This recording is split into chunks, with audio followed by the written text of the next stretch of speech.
नमः शिवाय। हर हर महादेव। प्रणाम देवर्षि। कल्याण भव। माता पार्वती, नारद का प्रणाम स्वीकार करें। माता, मैं इस समय आपसे ये नहीं पूछूंगा कि भगवान भोलेनाथ यहाँ क्यों नहीं है और वे कहाँ गए हैं। क्यों नहीं पूछोगे नारद? क्या तुम जानते हो कि इस समय भोलेनाथ कहाँ हैं? जानता ही नहीं माता, मैं तो उनके प्रत्यक्ष दर्शन करके आ रहा हूँ यहाँ। कहाँ हैं वो? वे इस समय गगन विहार कर रहे हैं माता, परंतु उन्होंने कहवाया है कि आप रुष्ट न हो। परिस्थिति कुछ ऐसी थी कि उन्हें अकेले ही जाना पड़ा। अकेले आकाश में भ्रमण करने चले गए और मुझे बताया भी नहीं? नहीं माता नहीं, कृपया आप रुष्ट न हो। ये भगवान भोलेनाथ की आज्ञा की अवहेलना होगी। ये तो भोलेनाथ ने तुम्हें अवश्य ही बताया होगा कि उनके अकेले जाने का कारण क्या था। नहीं माता नहीं, ना ही मुझ में ये पूछने का साहस था और ना ही उन्होंने मुझे कुछ बताया। हाँ, इतना विश्वास मैं आपको अवश्य दिला सकता हूँ कि कुछ ही क्षणों में भगवान भोलेनाथ यहाँ प्रकट होंगे। परंतु मुझे विश्वास नहीं होता नारद। यहाँ से अदृश्य होकर वे कैलाश और कैलाश वासियों को भूल जाते हैं।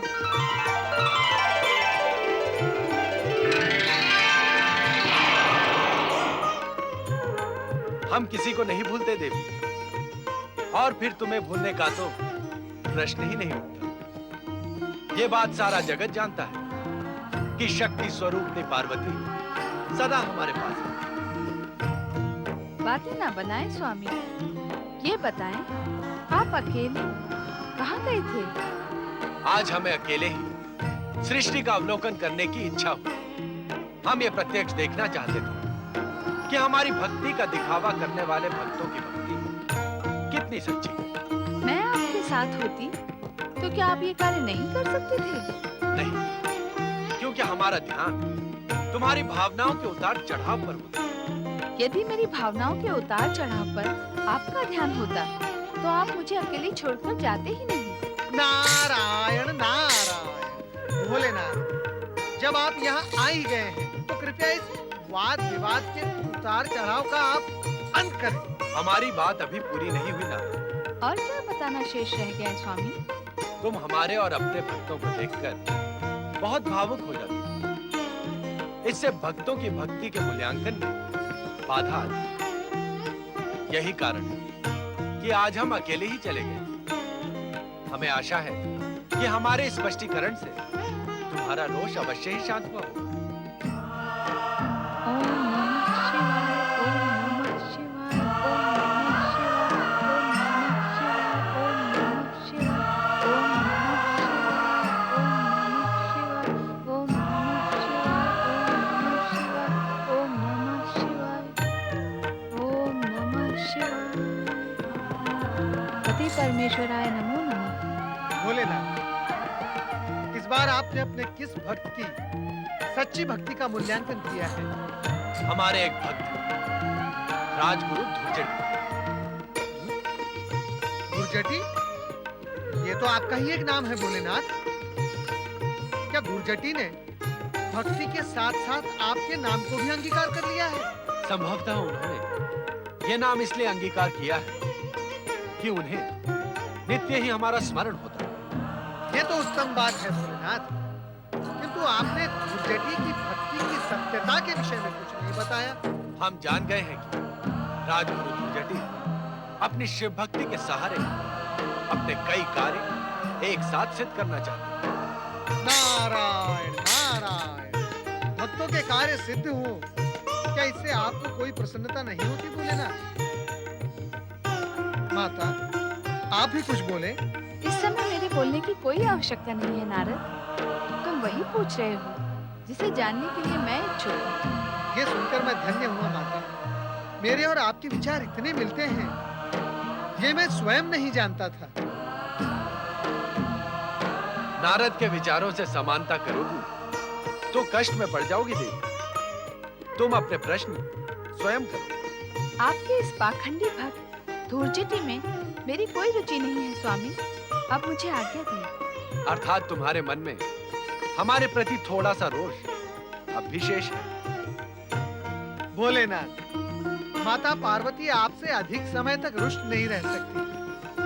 आपके दर्शन होते ही प्रसन्नता उनके हृदय में उमड़ पड़ती है।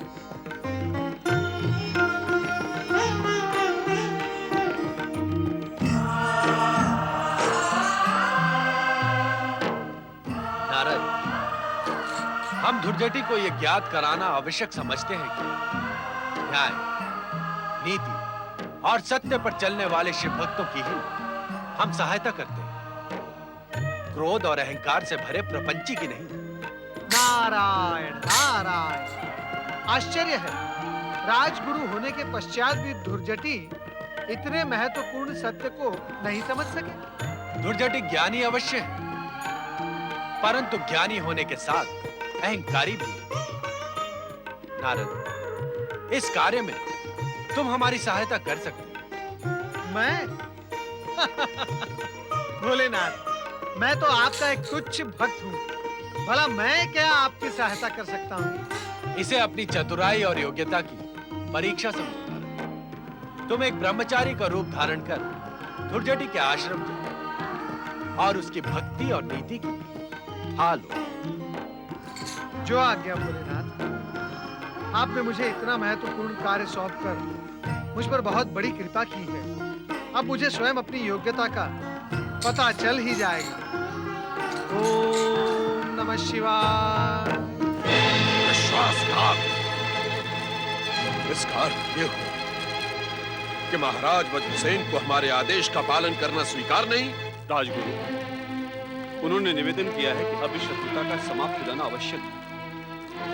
पति पत्नी के बीच शत्रुता बनाए रखने का कोई अर्थ नहीं।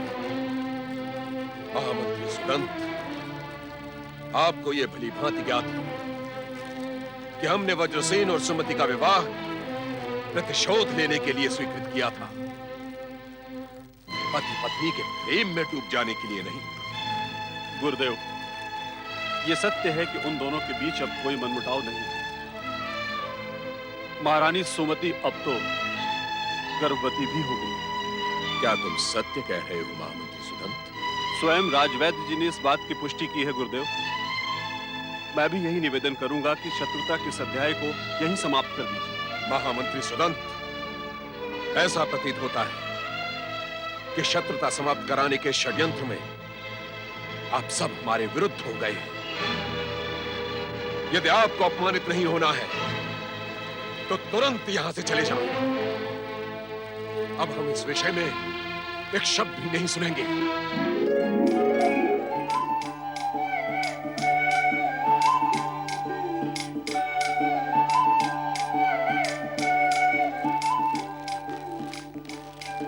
ओम नमः शिवाय।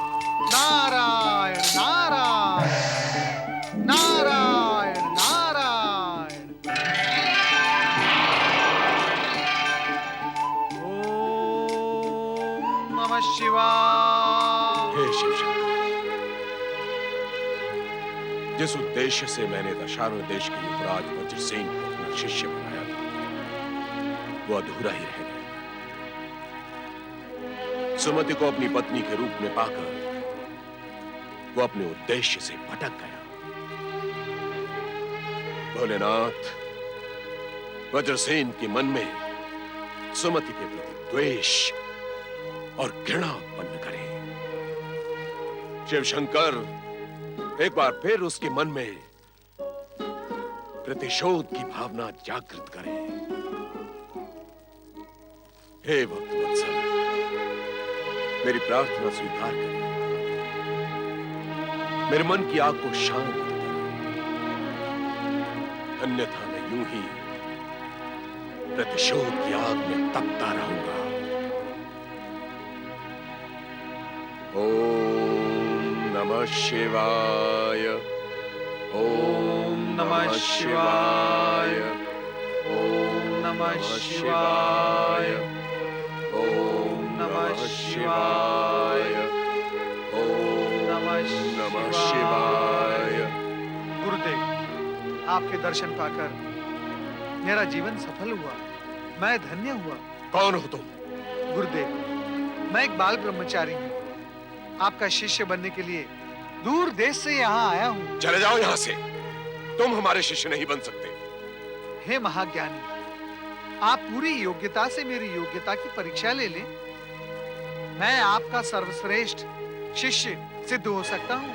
सर्वश्रेष्ठ तो क्या, तुम हमारे निकृष्टतम शिष्य भी नहीं बन सकते।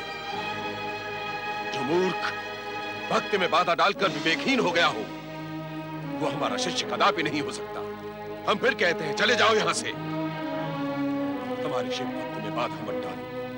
मुझे अपना शिष्य बना लेने से आपकी शिव भक्ति और भी दृढ़ हो जाएगी। भगवान भोलेनाथ मेरे भी इष्ट देव हैं। उनकी मुझ पर विशेष कृपा है। तुम्हारे कहने मात्र से क्या होता है? तुम अपनी स्वार्थ सिद्धि के लिए कुछ भी कह सकते हो, परंतु हमारी शिव आराधना में बाधा डालकर तुमने हमारा शिष्य बनने का अधिकार खो दिया है। अब अधिक बातें न बनाओ, चले जाओ यहां से। नहीं गुरुदेव, नहीं।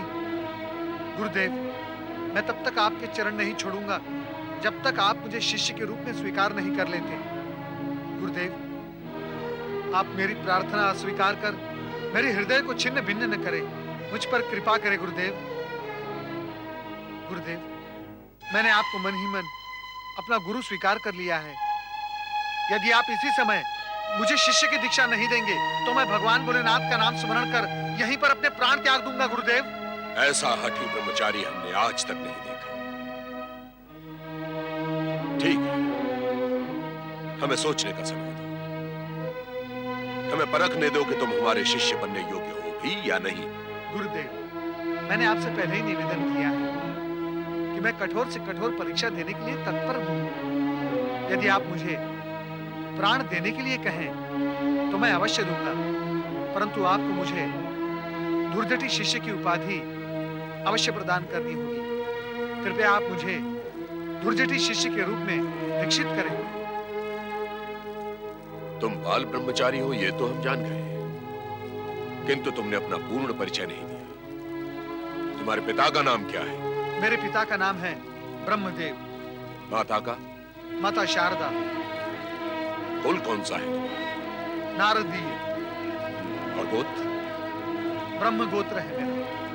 अब और क्या शेष रह गया है जानने के लिए गुरुदेव? जब तक हम तुम्हें अपना शिष्य न बनाएं, तुम हमें गुरुदेव नहीं कह सकते। आप मेरे तो क्या, सारे संसार के गुरुदेव हैं। गुरुदेव, सारा जगत आपके ज्ञान और पांडित्य का लोहा मानता है। आपकी ये कीर्ति कथा सुनकर ही तो मैं आपकी शरण में आया हूँ। ऐसा लगता है कि तुम्हारा ज्ञान प्रशंसनीय है, इसलिए हम तुम्हें अपना शिष्य बनाना स्वीकार करते हैं। आप धन्य हैं गुरुदेव, आप महान हैं। मुझे शिष्य के रूप में स्वीकार कर आपकी महानता और भी अधिक महान हो गई है। आसन ग्रहण करो।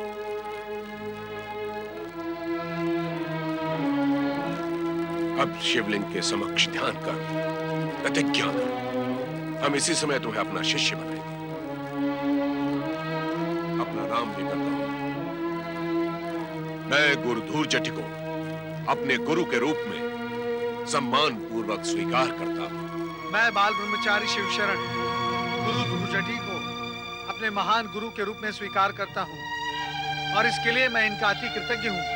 हम जो कहें वही शब्द दोहराओ शिष्य। जो आज्ञा गुरुदेव।